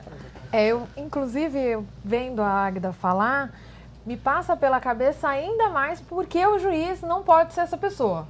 Exatamente. Né? Exatamente. O código deixa essa questão um pouco aberta e talvez até a professora Fernanda possa falar um pouco mais do enunciado do CEAPRO. E se me permitir, eu posso até ler. Tem um enunciado do CEAPRO que já joga uma pá de cal nessa situação. Fala a que é situação... CEAPRO. Tem que explicar o CEAPRO. O CEAPRO é um centro de estudos de processo, Centro Avançado de Estudos Processuais. E são novos processualistas, gente pra frentex, só gente boa. Ana Marcato tá lá, Fernanda Tartucci tá lá, Cício tá lá, eu tô lá, tá todo mundo lá. Estará lá. E é muito importante que centros assim falem um pouco mais, porque nesse começo, né, a gente tem muitas dúvidas com relação ao novo Código de Processo Civil. E o Código, ele deixa aberta essa possibilidade do juiz atuar ou não à frente das sessões de conciliação ou mediação. Então, o artigo 139 fala que o juiz dirigirá o processo, promovendo a qualquer tempo a autocomposição. Mas não fala quem. Ele vai promover, mas de que maneira? Deixa um pouco claro. O artigo 166, da mesma forma, fala que a conciliação e a mediação são informadas pelos princípios da independência, imparcialidade, autonomia da vontade, confidencialidade, oralidade, informalidade e decisão informada. E depois de tudo isso também não fala muito para que lado que vai. E aí começou a surgir uma boataria que o juiz poderia sim estar à frente das sessões de conciliação e mediação, como aliás sempre esteve na conciliação. Pronto, falei rápido. Falei rápido para a Águida não brigar comigo. Como o juiz sempre esteve à frente da sessão de conciliação, e isso nunca foi um problema visto, era um problema, mas não era visto, então tudo bem, acabava passando. Agora não, agora a conciliação e a mediação, elas estão sendo vistas realmente como técnicas próprias, com princípios, todo um arcabouço que está sendo dado, não só pela resolução 125, que já trazia tudo isso, o novo código retoma toda essa situação, e no final das contas deixa aberta essa possibilidade do juiz continuar atuando, então realmente causa um pouco de estranheza para todos nós. E aí o CEAPRO, que é esse centro de estudo maravilhoso, jogou o seguinte enunciado: o juiz deve estimular a adoção da autocomposição, sendo a ele vedada a condução da sessão consensual por força dos princípios da imparcialidade e confidencialidade. E ainda assim foi aprovado por maioria de votos. Não quero falar, mas acho que tinha alguns juízes lá que votaram contra. Votaram contra, claro. Assim, ouvindo todas, né, a gente percebe a importância dos princípios, né? A gente teve por muito tempo a mediação e conciliação feitas de forma espontânea, de forma, vamos dizer, descuidada. E quando a Ana Marcato fala em voluntariedade, ela está se referindo ao princípio da autonomia da vontade, né? Que aí é uma grande discussão, se a voluntariedade está dentro da autonomia da vontade. Ora, vontade e voluntariedade são praticamente sinônimos, né? Mas essa é uma grande discussão que existe em vários países. Como a gente está muito internacional, a gente comentava aqui que a gente está muito internacional, a gente já foi para Quebec, né, Yale, Harvard, né, as universidades. Vou falar um pouco de Portugal, ora pois, né? Desculpa aí, não estou no nível, mas eu chego lá, né? A lei portuguesa de mediação tem lá o princípio da voluntariedade. Ninguém vai ser obrigado. Ela esclarece com todas as letras, porque se sabe que essa é uma tensão. Em outros ordenamentos jurídicos, existe uma obrigatoriedade clara, né? E isso foi bem dito aqui, que na verdade o sistema brasileiro, ele alterna, né? Tem hora que ele fala que tem que ter, né? Por outro lado, eu quero lembrar que o artigo 319, na petição inicial, ele fala da opção do autor pela sessão de autocomposição. Opa, então tem opção. Por outro lado, fala, né, se ele não quer ir, o outro quer, tem que ir. Né? A lei de mediação, que também merece um outro debate, né, se a gente conseguir montar aqui, fala que não fala nada sobre querer ou não querer, mas tem o princípio da autonomia da vontade. E eu me lembro, quando eu estudei no mestrado, um dos princípios que eu coloquei na mediação era justamente da dignidade humana, porque o que é essa autonomia da vontade? É a autodeterminação, que é o que foi dito aqui, a pessoa ser escutada, né, não num recorte jurídico, né, porque isso juridicamente significa aquilo, mas ela ter voz nesse conflito. Então, como é que agora a gente vai ter uma conversa obrigada, né? Uma conversa obrigatória. Lembrando disso, uma forma simples, né? Se eu explicar simplesmente o que é mediação, é uma negociação, é uma conversa, né? Então, é interessante a gente pensar nisso. A gente está aqui numa mesa cheia de pessoas estudiosas, aplicadoras, que se mostram preocupadas com uma obrigatoriedade que elas poderiam festejar. Oba, serviço para nós, né? Elas poderiam dizer. Que bom, vamos ter uma freguesia aí para os livros, para os escritos, mas não é isso. A preocupação com o filtro adequado das causas e com a atuação é porque a gente quer experiências proveitosas, experiências consensuais que possam ser repetidas em proveito das partes. Tem também, Fernanda, uma questão de cunho bastante prático, mas que deve ser levada em consideração. Como a opção do réu pela designação ou não da audiência será feita depois da apresentação da petição inicial e, se a sessão for designada, ele ganha um prazo estendido para contestar, porque a contestação só vai ser apresentada depois dessa sessão designada. É muito difícil você imaginar um réu, especialmente se a gente estiver falando de grandes litigantes ou de empresas jurídicas, que vai dizer, não, obrigada, eu não quero mais esses 30, 60 dias que eu ganharia para poder preparar a contestação aqui. Levantar a documentação, a contestação está aqui pronta. É muito difícil. Então, se o autor não fizer a opção, não, eu não quero, deixar em branco ou disser, eu quero, o réu dificilmente vai dizer, não, obrigada, tá tudo pronto. Então, gera uma circunstância, um incentivo até para aquele que ou quer postergar ou quer ganhar um tempinho para o documento, etc. Na verdade, se me permitem, o legislador foi muito infeliz nesse artigo, nessa colocação. Muito infeliz, não gosto nada desse artigo 334. Mas, de toda forma, aí você tem vários óbices, né, para que a sessão aconteça de forma adequada, e um desses é a vontade de ganhar tempo para... Eu mesma, gente, desculpa, mas quando eu estou no papel de advogado, eu tenho que defender o interesse do cliente. Se a parte autora não falou nada, falou, faça, eu precisar de prazo, eu vou deixar correr, vamos fazer a sessão porque eu preciso de prazo. Então, o sistema dá uma brecha que é ruim, né? Porque alguns vão utilizar de boa fé, outros de má fé, mas se não houvesse a brecha não haveria esse problema, mas enfim. Isso é verdade, isso é importante. Alguém mais está tranquilo nesse tema? Eu queria falar um pouco também, então, sobre técnicas, né? Porque aqui a gente está falando um pouco sobre essas sessões consensuais, sobre a negociação, a mediação e, na verdade, né, dessa capacitação. Então, o que se espera de um mediador, de um conciliador que aplique as técnicas, né? Porque a gente está falando, então, aqui de sessões consensuais em que as partes vão conversar sobre aquele conflito. E já chegam, muitas vezes, resistentes, assim, né? Também, às vezes, com uma autoestima, dizendo, olha, eu negociei diretamente. Se eu não conseguir sozinha, não vai vir agora uma conciliadora, uma mediadora que vai fazer algo diferente. O que ela faria que eu não consegui fazer? Eu, essa pessoa que tem todos os dons, né? Então, já tem uma resistência porque teve uma negociação anterior, num outro momento, né? E o que o mediador e o conciliador podem fazer, né, para mudar esta dinâmica? Porque realmente a gente viu isso no vídeo, né? Às vezes as pessoas chegam lá com o histórico de um conflito, mas naquele momento, com a abertura propiciada pelo mediador, pelo conciliador, elas até cogitam e podem encontrar saídas produtivas, né? Essa abertura, ela é importante. Mas o que se espera, né? O que vocês entendem que o conciliador, o mediador podem ou devem fazer, que pode ser uma contribuição importante para mudar aí essa dinâmica?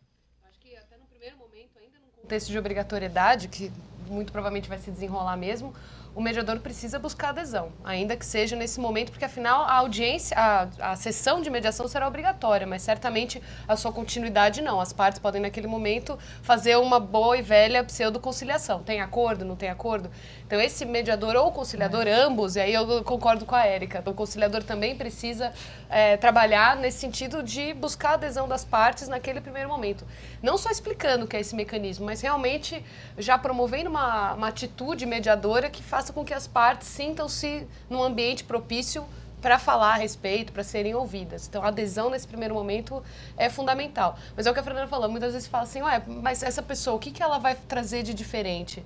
E a gente participando de mediações e fazendo, realmente percebe que há um espectro muito rico de atuações com substrato teórico verdadeiro, né? Não é um amadorismo, não é aquela coisa que nem a gente falava, né? Não, um jeito, você tem um jeito de ajudar as pessoas a conversarem. É muito mais do que isso. Desde as escolhas, se você vai fazer mais perguntas, se você vai fazer mais paráfrases, como você vai intervir, quando você vai intervir, qual a intensidade da sua intervenção, tudo isso são escolhas do mediador e formas de atuar que dependem muito dessa formação e dessa experiência, mas que certamente criam um ambiente de diálogo que muitas vezes essas partes não conseguiram criar por si próprias. Isso é bem perceptível. Eu estive num evento esse final de semana onde houve um painel justamente sobre isso, né? E ao ser perguntado, se eu não me engano, o Diego Falec, justamente sobre quais são as características do mediador, o que ele poderia ajudar, etc. Alguém levantou a mão depois e falou, até porque você não pode imaginar que advogado é ótimo sempre em negociação e tem técnicas. E é verdade, né? Há alguns advogados que são parentes do juiz que faz todas as coisas muito boas, que acham que não, eu sou advogado, eu sou excelente, eu tenho formação para facilitar qualquer conversa, técnicas de negociação são comigo mesmo. E não é assim. A gente sabe que na grade curricular das faculdades hoje, né, isso não é uma matéria constante em todas. Então você não sai da faculdade apto a exercer todas essas funções de forma adequada, né? Então essa é uma importância também, a importância da correta formação para isso e de entender que o mediador e o conciliador bem treinados têm essas características, essa gama que o advogado que eventualmente tentou a conciliação antes não tem. E por isso sim, essa sessão pode ser mais proveitosa do que a negociação que ele tentou fazer antes, né? É verdade. Eu acredito que a essência tanto da mediação como da conciliação, incluindo, né? Incluindo a Érica e a conciliação. É um princípio que é um instrumento do próprio processo civil, né? Que é o princípio da oralidade. É verdade. Né? Então, a gente tem audiência, porque alguém vai falar e alguém vai ouvir. E como as partes adoram falar. Pois é, e as partes adoram falar, querem falar. Querem falar. Querem falar. Muitas vezes fala assim, não, mas eu posso falar para o juiz, né? Ela quer falar. Porque é um momento, né, ir ao judiciário, isso é cidadania, né? Sim. Você ser ouvido, né? Ser ouvido. E aí, então, a essência é que esta pessoa, dar a palavra. Porque normalmente essas pessoas vêm de uma situação em que há monólogos, né, entre os litigantes, né, e não esse exercício da palavra. E quando a gente dá um tempo para que a gente primeiro propõe, né, quem gostaria de começar a falar, né, porque eu gostaria muito de escutá-los e não ouvi-los, né, porque escuta é profunda, é ativa, né, se escuta até o silêncio, como diz Françoise Dolto, né, psicanalista, e o silêncio às vezes diz muito mais, né? E aí, então você dá a oportunidade de falar assim, fale, né? E essa pessoa, às vezes, ela muda até de fisionomia, né? E o outro nunca a ouviu falar, né? Essa escuta ativa, né? Essa escuta ativa. É verdade. Então, a técnica da mediação, basicamente, é isto, e é sem julgamento. sem... Isso é que é importante. Não, nos conflitos de família... Não dá pra... Porque se Isso for faz pra toda a julgar, vai pro diferença. juiz. E não é só o julgamento expresso, não é só aquilo que você fala, é aquilo que você pensa, porque isso mesmo. guia todo o seu agir, as perguntas que você faz, a forma como você enquadra o conflito. Se você está julgando as partes, isso é muito influenciado. Então, o primeiro treino mediador é um autoconhecimento. Um autoconhecimento enorme, é como a senhora falou. E até para saber que, olha, esse eu não dou conta, porque esse é muito próximo, enfim, mexe muito com... Eu acredito que na conciliação, o grande trunfo, a grande técnica é a confidencialidade. Por quê? Muitas vezes, quando a gente está numa sessão de conciliação, as partes elas vão abrir mais do que normalmente elas abrem, se elas estiverem numa negociação direta. Se elas estiverem numa negociação direta, elas já tendem a se proteger. Então, elas não vão falar abertamente o que elas querem, qual é o interesse delas. Elas vão mostrar uma posição, mas não vão revelar o verdadeiro interesse delas. E é por isso que o novo código andou muito bem nessa parte, porque fez de tudo para proteger. Só faltou essa partinha do juiz. Mas de resto andou bem para proteger a confidencialidade. Então as partes, muitas vezes eu presenciei casos em que as partes já tinham conversado, já chegaram, não, mas nós já conversamos, já não tem. E quando começaram a falar, essa escuta ativa que o conciliador muitas vezes consegue fazer, acaba realmente revelando, trazendo à tona. E aí, a partir daí é que a gente consegue realmente buscar um denominador comum, que é muito mais do que aquela concessão recíproca, aquele acordo que é ruim. A gente consegue realmente chegar aonde a parte quer, aonde a parte tem um interesse, e aí, a partir daí, desenvolver propostas que sejam boas para ambas as partes, tentando realmente chegar num acordo, mas um acordo verdadeiro, que manifeste o verdadeiro consenso, o verdadeiro prestígio das partes em serem satisfeitas. Não simplesmente vamos fazer um acordo aqui e pacificar e isso está resolvido para o judiciário, porque eu acredito que os meios consensuais, se eles caminharem nessa linha da qualidade, eles vão trazer alguma vantagem, senão não. E a confidencialidade, ela é realmente um ponto que tem que ser muito protegido, porque senão não tem sentido. Faz toda a diferença, né? Eu sempre me lembro, né, a gente trabalha lá na Faculdade de Direito, né, lá da USP, foi lá que eu conheci a Érica, inclusive no Núcleo de Estudo de Meios e Soluções de Conflitos, né? Depois a Érica e eu tivemos, né, pudemos contar com a Ana Marcato e com a Cissa também lá. E eu me lembro sempre de um aluno, né, ótimo nosso, que hoje também é o estudioso, né, o Bruno Egna, que é o estudioso também de processo. E ele falou uma frase muito interessante que é assim, mediação é a primeira disciplina que é mais legal na teoria do que na prática. Porque, na verdade, ele dizia, quando a gente vai para o Poder Judiciário, a gente não vê essas técnicas sendo aplicadas, né? E aí eram pseudo-conciliações, nem eram mediações, né? E aí ele estava certo, né? Quer dizer, não é normal. Mas por quê? Porque eram práticas enviesadas, eram pseudo-conciliações. Então, o desafio é aplicar essas maneiras inteligentes, com esses recursos todos, para que essa conversa, primeiro, se estabeleça, porque isso é muito comum, né? As pessoas, elas romperam, em um certo momento, a comunicação. Desgaste, falou, chega, não falo mais, né? Em família, a gente tem essa impressão, né? Que às vezes a pessoa para de escutar, né? Por exemplo, num exemplo em que o homem fala muito, a mulher é mais calada. Acontece muito isso, né? O homem é muito prolixo, fala, e a mulher já para de escutar, né? Alguns dizem que é o contrário, né? Mas numa mesa feminina nunca admitiria, claro. Um homem prolixo, fazer o quê? Né? A mulher fala, nossa, mas essa pessoa não para de falar, então parei de escutar, né? E aí, quando na mediação, às vezes, aquilo é repetido, agora com a contribuição do mediador, né? E aí ela fala, olha, mas a pessoa fala, a criança tá com matemática, mas por que você nunca me falou? A outra pessoa diz, como eu não te falei? Falei 25 vezes que o menino tá com matemática. Não escutei, não mesmo, né? A gente tá vendo.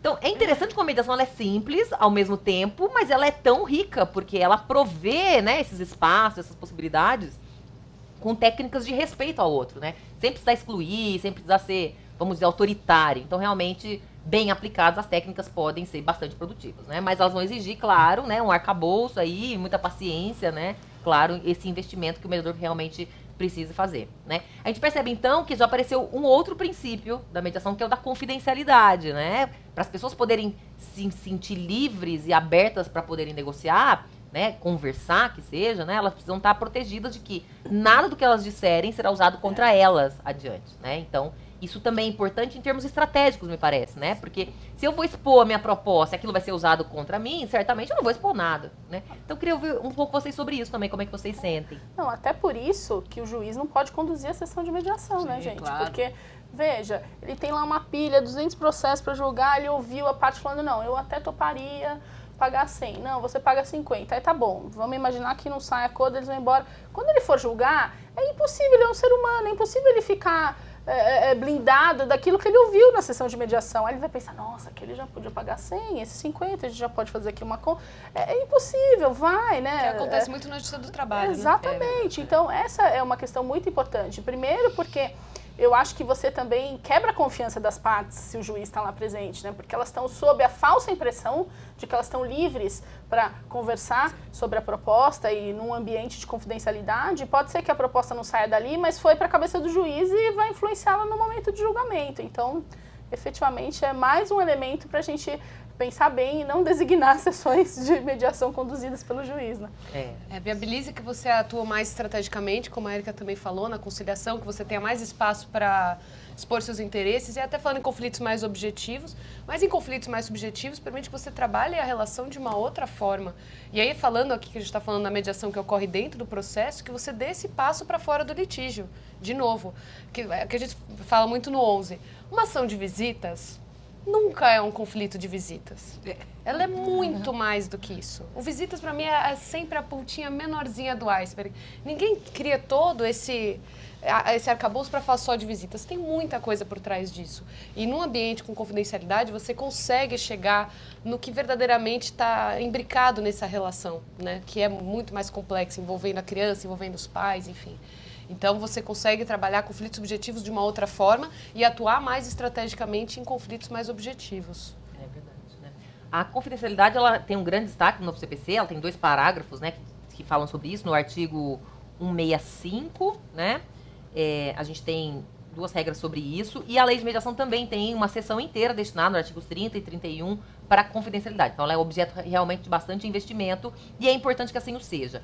Mas só pontuando uma coisa importante, a confidencialidade é em relação àquilo que é apresentado pelo outro. Então, assim, se eu levo um documento e eu mostro na mediação, o documento é meu. Se eventualmente aquilo não der certo, eu posso usar ele depois. Não é que eu estou comprometendo o meu próprio documento. É que eu não posso utilizar o documento que o outro me apresenta em boa fé contra ele depois. Então, a ideia é, vamos fazer uma rodada de conversas com boa fé, com lealdade. Se não der certo essa possibilidade consensual, a gente vai para o enfrentamento, mas sem usar esse aproveitamento, né, vamos dizer, a nível de desestimular essa apresentação. Por isso a confidencialidade tem que ser bem entendida e ela protege mesmo, né? Isso realmente é muito importante.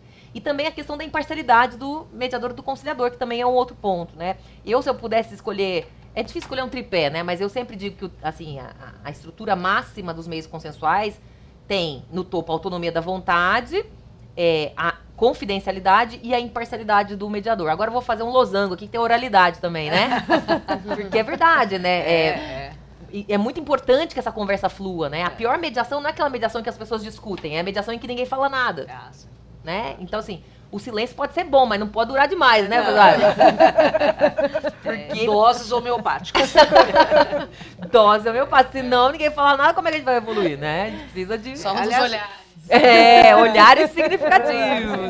Em relação ao princípio da confidencialidade, eu acho que vale a pena a gente levantar aqui uma questão que tem assustado muitos advogados, que é o seguinte: em mediação não cabe a participação dos advogados das partes, tá?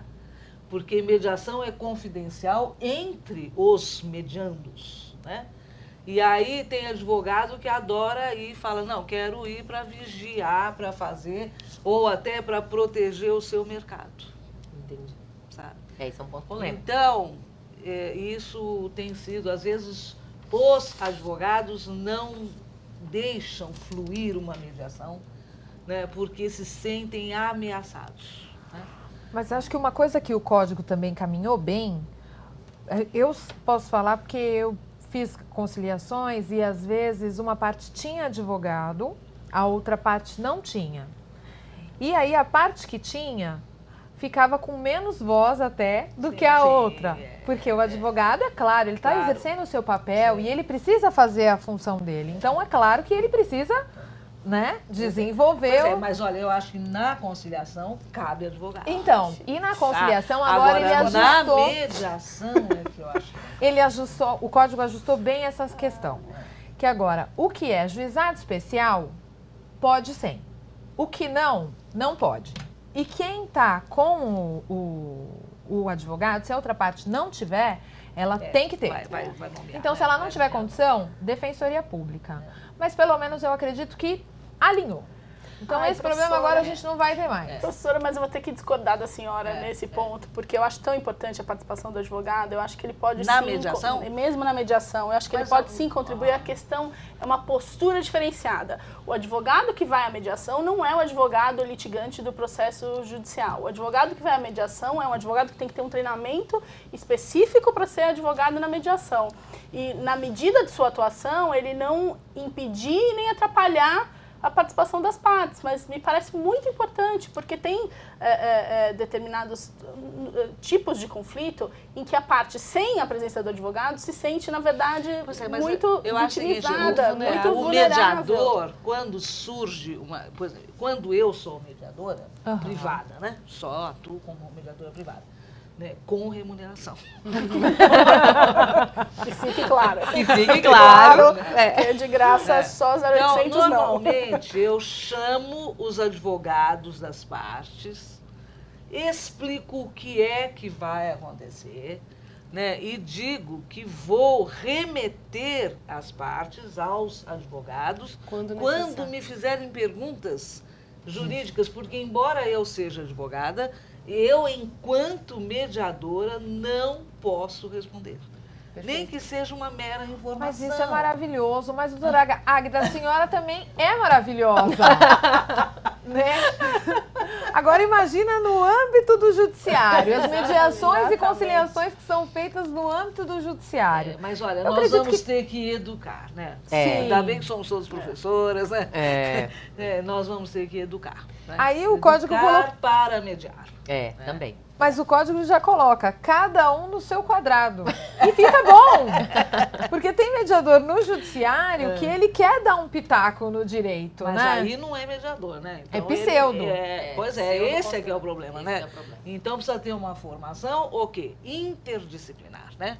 Porque a mediação é um conhecimento interdisciplinar, o que não significa que vai virar psicólogo, né? Porque tem muito advogado que adora falar, juiz também que fala, eu sou meio psicólogo, né? Então, mas tem que estudar outras disciplinas, né? Principalmente filosofia, né? Sabe? Então a gente vai entrar em alguns aspectos que é um conhecimento que vai nos dar a base para poder ser mediador, né? Então a eficácia das normas que estão inseridas no novo Código de Processo Civil depende de formação, de educação primorosa. Né? A gente pensando um pouco a vida como ela é, como a Érica falou.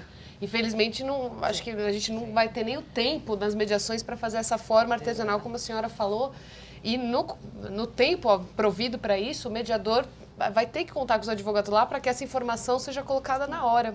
Porque senão o exercício da autonomia da vontade é muito complicado, né? Sem o advogado da informação, ou você compromete a autonomia da vontade, no losango da Fernanda, ou a imparcialidade. Se o mediador vai lá e prover essa informação. Não, e às vezes você vai ter que fracionar a sessão para voltar, deixa eu consultar meu advogado e voltar a ver exatamente o que eu posso fazer para uma outra. Às vezes a presença dele ali já resolve isso também, né? Uma eventual questão pontual que o mediador não vai poder responder porque questão de direito, o advogado já pode responder ali na hora e a gente segue a sessão sem ter que fracionar ou parar. O que faz parte até da técnica é que quando a gente fala na próxima sessão, porque não se faz mediação em uma sessão, Não dá. Mediação. Né? Na próxima sessão, vocês trarão estas informações a respeito da consulta que vocês farão aos seus advogados. Né? E essa coisa assim de, no mínimo, uma semana entre uma sessão e outra, amadurece, né? Dá uma outra postura. As pessoas voltam com outra fisionomia. É uma coisa impressionante, né? Como o resultado é maravilhoso. É interessante isso, né? Porque a gente tem essa história da celeridade, né? Olha, então tem que resolver ali na hora. E às vezes, né, dependendo da situação, você ter esse tempo, né, para consultar, pensar, refletir, também pode ser interessante, né? Então, aí entra de novo aquela tensão, né, da celeridade, do resultado, da eficácia, um pouco dessa ansiedade de ter um resultado, enfim. Sim. Né, finalizado. Sucesso em sucesso. Sucesso em sucesso, né? A gente volta para a questão da formação, né? A gente começou falando um pouco sobre a formação dos mediadores, dos conciliadores e também dos advogados e como é que a gente vai, né, nesse novo cenário, a gente vai poder se posicionar. Bom, a gente tem 5 minutos para o final, então eu quero facultar vocês, se quiserem façam as últimas palavras, enfim, né, para que a gente possa então finalizar. Acho que não dá tempo de começar uma nova rodada de perguntas, porque aqui a gente empolga, né? E a gente vai longe, é muito material, então eu quero saber se alguém quer falar alguma coisa. Eu acho que ainda na linha da vida como ela é, pensar um pouco quais vão ser esses conflitos que vão chegar para os mediadores e conciliadores. A gente fala muito de conflitos de família porque é um terreno muito rico para se trabalhar com a mediação. Mas a gente sabe que um grande percentual do acervo judiciário são conflitos de massa. Né? E isso vai vir muito para o conciliador, principalmente, ou, como a Erika fala, conciliador / mediador, que às vezes tem que transitar por essas técnicas amplamente. É que a gente fala, por exemplo, algo começa com uma conciliação, uma dívida pode virar uma grande mediação, você tem toda uma relação familiar que é afetada por essa dívida, etc. Então, pensar como é que o conciliador e o judiciário vão lidar com esses conflitos de massa na mediação, que são conflitos que tem o Estado, e tem grandes empresas, grandes concessionárias e indivíduos. Aí, de novo, tratando o papel do advogado, porque é inerente que você tenha um desequilíbrio de informação entre essas partes. Então, às vezes, a gente é muito formado na conciliação, na mediação, para pensar naquele conflito subjetivo, e, enfim, um conflito de família, de uma relação continuada, transformar essa relação, mas tratar com essas partes que têm um desequilíbrio de informação, de expertise, e aí casar isso com o papel do precedente no novo CPC. Um papel muito fortalecido do precedente, né, que é todo o processo se caminhando para uniformizar a jurisprudência. Uma das partes que vai trabalhar nisso, enxergar essa uniformização, e a outra que não necessariamente. É o consumidor com a empresa conhece os casos que ela ganha, os casos que ela perde, o consumidor não necessariamente. Então, isso entra um pouco no papel do judiciário, como vai enxergar, e no papel do advogado, que, de novo, o advogado, então, o novo advogado do novo CPC, tem que saber compreender o conflito e tem que saber atuar estrategicamente em todos os níveis. Leia o cenário, o advogado que trabalha para o consumidor, que trabalha para o segurado, para o indivíduo, conseguir ler esse cenário para atuar na mesma medida de poder com essa empresa que consegue enxergar o cenário como um todo. Então é interessante de pensar também como a conciliação e a mediação vão casar com essas outras questões do CPC. O fortalecimento dos precedentes, o modelo cooperativo de processo, a busca pela oralidade, ela não está descasada de todas essas outras questões. Acho que isso é um ponto também para pesquisa, para discussão, para reflexão.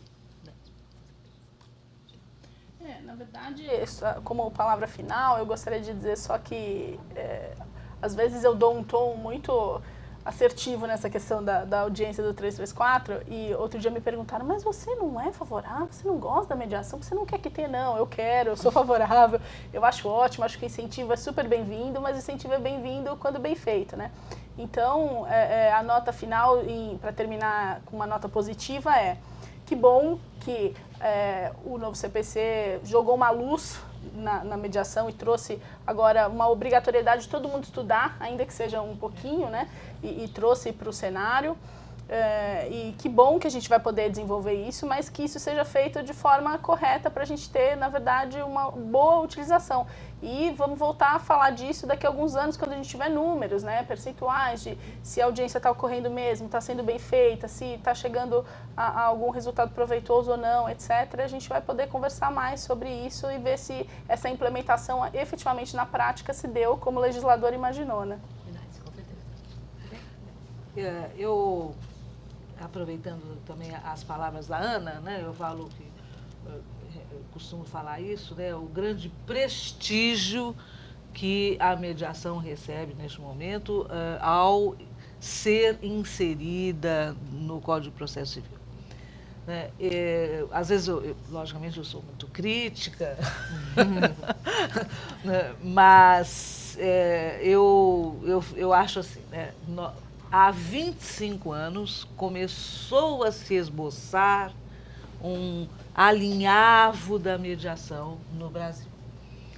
Estamos num momento de ouro. Vamos aproveitar e realmente dar um passo à frente. Bom, como palavras finais, eu partilho muito do meu sentimento com a Águida. Eu acho que é uma mudança cultural. Algo que foi plantado e que agora a gente já começa a ver com algumas folhinhas. Então, acho que a resolução 125 foi importante, porque pautou a profissionalização do conciliador, do mediador. O novo código agora vem trazendo força para tudo isso, para uma vertente qualitativa desses meios consensuais. E isso passa por uma mudança da sociedade. A sociedade, como bem disse a Sandra na primeira fala, a sociedade ela precisa entender que o conflito não é só do judiciário, o conflito é dela própria. O conflito que cada um de nós temos, também é nosso. Então, a gente precisa considerar tudo que está ao nosso redor. E os meios consensuais entram justamente aí.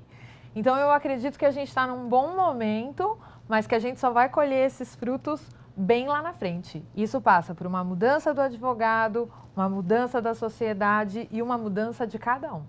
É isso. Muito bem, muito obrigada. Então, agradeço muito as palavras. Vamos nos despedir delas agora e eu volto daqui a pouquinho para a gente fazer os comentários finais. Então, até já. Muito bem, então trabalhamos aqui vários pontos importantes ligados então à obrigatoriedade, ao comparecimento obrigatório. A gente percebeu que a interpretação sobre o princípio da autonomia da vontade vai ser muito importante para que haja efetivamente o respeito, né, à intencionalidade das partes. A gente percebe pelo cenário do novo CPC que existe um incentivo difuso por todo o código no sentido de favorecer a autocomposição e que as previsões sobre a necessidade de comparecimento ou a opção das partes, elas em alguns momentos soam um pouco dúbias, né? Eu só quero pontuar aqui, que eu sempre gosto de lembrar, que lá no comecinho do código, no artigo 3º, nós temos o artigo que fala sobre a inafastabilidade da jurisdição. E esse artigo menciona lá no parágrafo 2º que o Estado, sempre que possível, estimulará a solução consensual de conflitos.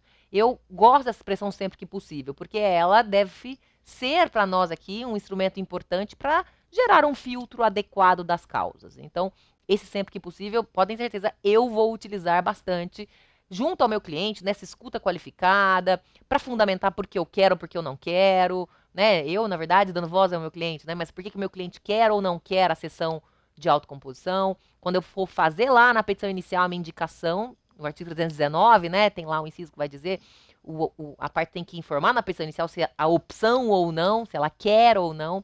Eu vou utilizar essa lógica do sempre que possível. Aqui é possível, aqui não é possível. Então, acho que também é um artigo interessante, está lá no comecinho e está nesse contexto realmente inicial do código, né, das garantias fundamentais e que dizem respeito aqui ao acesso à justiça. Então, o tema da obrigatoriedade é um tema importante. Eu acredito que quanto mais abertura a gente tiver em relação ao tema, melhor.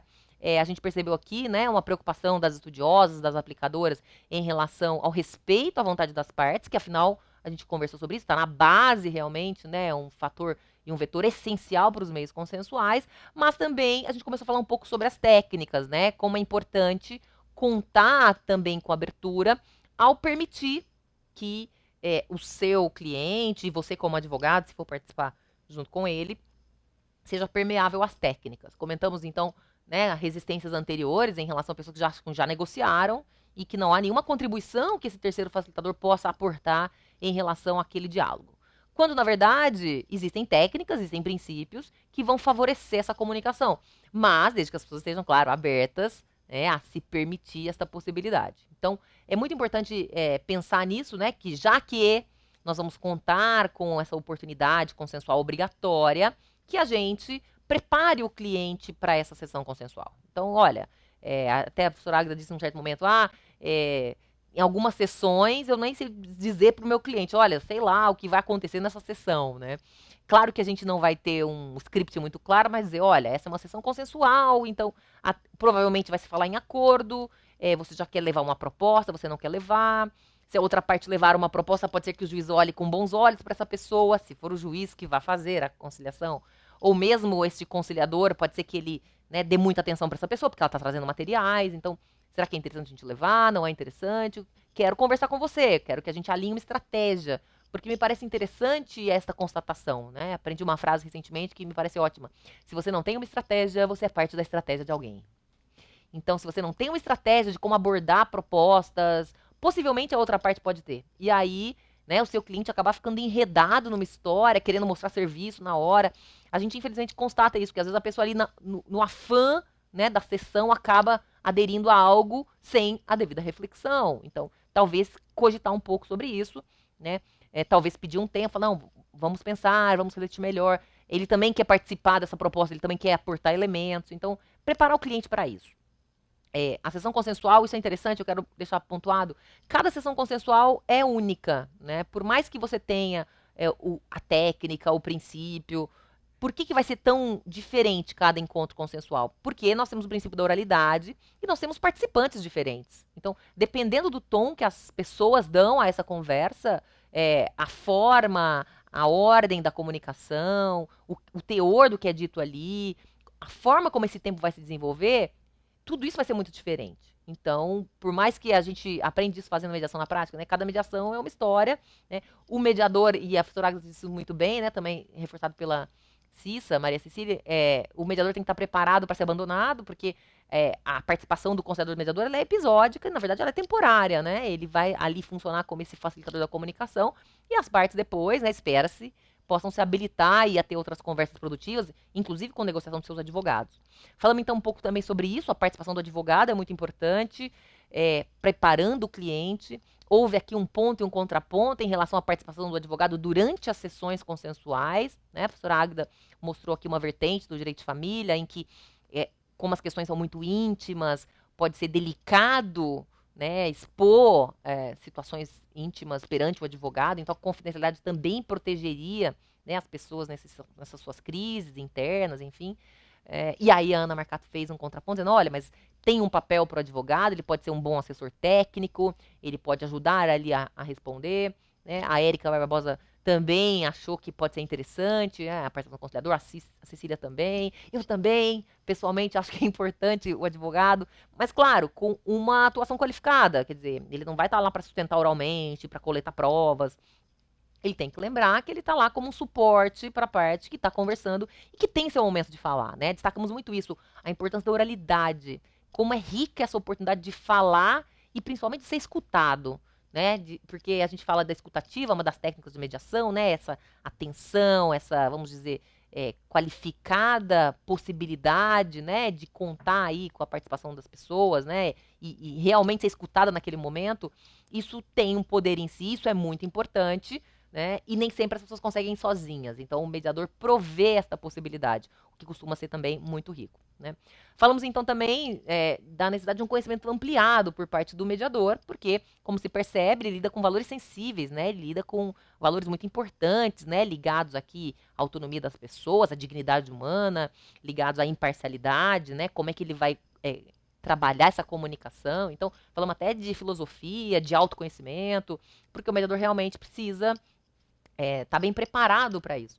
E a Cecília falou uma coisa importante, a mediação não é sobre o mediador, né? Quando eu participo falando com o mediador, não é sobre mim, a mediação é sobre essas pessoas. E eu só preciso estar amparado nos meus recursos para prover as técnicas e as possibilidades de que elas precisam, né? E sempre mantendo essa equidistância, essa imparcialidade. Então, é interessante também que ao final essa conversa volta para o tema da formação, né? Que foi o nosso tema inicial. Então, realmente é essencial que haja uma preparação de todos nós, né? A Cecília falou do novo advogado, nós precisamos de um novo advogado, precisamos de um novo conciliador, de um novo mediador, de um novo juiz. Afinal, quero destacar que também no novo CPC consta lá que o juiz deve promover, no sentido de propagandear os meios consensuais, ele deve estimular, mas respeitando a autonomia da vontade. Enfim, nós vamos precisar realmente de novos atores no cenário de justiça. A gente mesmo vai usar novas roupas, né? A gente mesmo vai adotar novas posturas. E aí a Érica finalizou com essa importância dessa mudança cultural, né? Eu sempre gosto de lembrar que o conceito de cultura, né, de Galeno Lacerda, né, um jurista do Rio Grande do Sul, é muito interessante. Ele se refere à cultura como conjunto de crenças e comportamentos. Então, comportamento, o Poder Judiciário já está, né, nos mobilizando a mudar ao longo do tempo, com as campanhas Conciliar é Legal, né, com esse incentivo à autocomposição. Mas e as nossas crenças? Né? No que a gente acredita? O que a gente pode ter de possibilidade. Então, nesse ponto também vai ser muito importante uma abertura, né, de mente, de cabeça, de possibilidades, enfim. E aqui eu quero finalizar então com uma frase que eu também achei muito inteligente, né, que diz o seguinte: as mentes são como os paraquedas, só têm utilidade se forem abertos. Então, com isso, eu espero aí muita abertura e muitas possibilidades ricas adiante. Até uma próxima.